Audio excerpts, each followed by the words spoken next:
Good afternoon. I'm Stephanie Morris. I'm here to talk to you, the new nurses, welcome, about type 1 diabetes.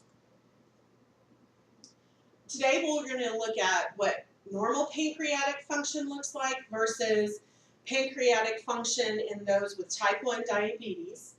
We'll also look at the signs and symptoms of type 1 diabetes, recognize the different treatments and complications for diabetes today, type 1. So let's start with the pancreas. The pancreas does a lot of wonderful, great things for us to help aid in digestion. Today we're focusing on the part of the pancreas called the islets of Langerhans.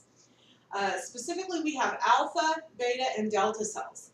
It's the beta cells that produce the insulin that we are the most concerned about today. What happens in type 1 diabetes is that the beta cells are destroyed. Now, this can happen from a virus that has activated the body's own immune system to attack the beta cells, and it destroys them. And then with them gone, there's nothing to produce insulin.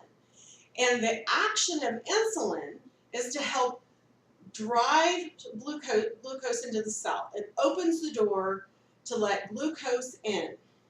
So this is an illustration to help us out. So in normal, we have insulin that's docked here, helps open up and allow sugar to go into the cell. And here is where there's no insulin, so now the cell does not open to receive the sugar. So then these cells are starving in here. They don't have any glucose to help power their engine. So of course, the signs and symptoms of somebody who has developed a type 1 diabetes is that they're going to have high blood glucose because the sugar is still there from them eating.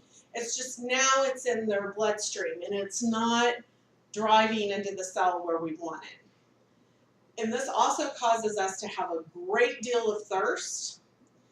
And then of course, then we're going to avoid a lot as well. And remembering that a lot of that, when our kidneys process that through, will help pull a lot of that fluids out through the kidney with the sugar. Of course, these individuals are extremely tired. They have blurry vision. Usually they have reports of it being blurry. They have weight loss. They have weight loss, remember, because their cells are starving on the inside, not getting glucose, okay? And the wounds are slow to heal because the immune system has been compromised in this fashion. So the treatments, of course, are for us to give insulin, help give them the vehicle to help drive the sugar into the cell. So insulin is paramount for this. And there are a multitude of different types of insulin out there that you'll come in contact with. Most common is that they'll have a longer acting one that acts for a full 24 hours and a shorter acting one that they'll bolus with each of their meals to help cover the quantities of calories and the type of calories they're consuming. So of course, diet control is extremely important, and learning how to balance the diet and estimate how much insulin they're going to need to cover that meal. They need to go to regular checkups to look for all the different kinds of complications that you can have from diabetes. They can have neuropathies where now the nerves in feet and hands don't work as well, and a lot of times they'll report like itching and burning and like stinging with fire ants because now those nerve endings aren't working as well. You can have diabetic ketoacidosis.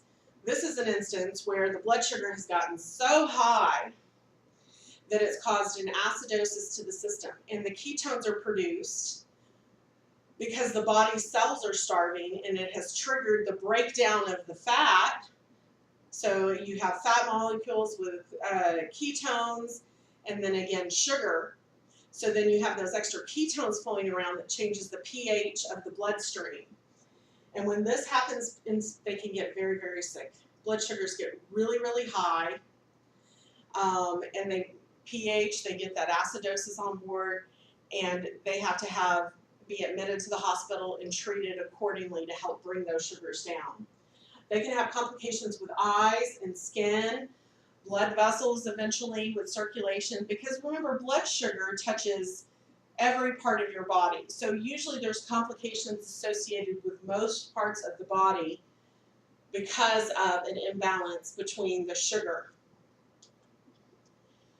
That being said, we have over 1.5 million cases, new cases of diabetes in 2018, and that's the type 1 type.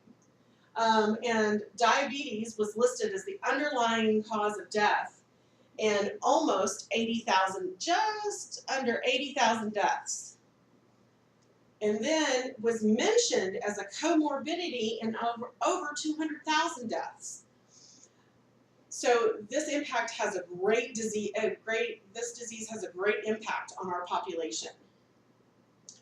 And it is noted that as far as when you're looking at your demographics, there's a higher rate of type 1 diabetes for white, non-Hispanic, and black, non-Hispanic. So when you look at all the risk factors can be difficult to determine because they can't seem to put their finger on just exactly what it is that triggers this immune system.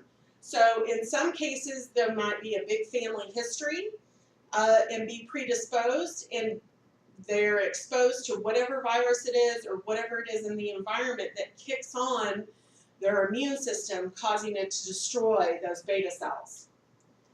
And it's not the same as type 2 diabetes, right? Versus type 2 diabetes can be changed with diet and exercise and those kinds of things, and you can actually reverse type 2.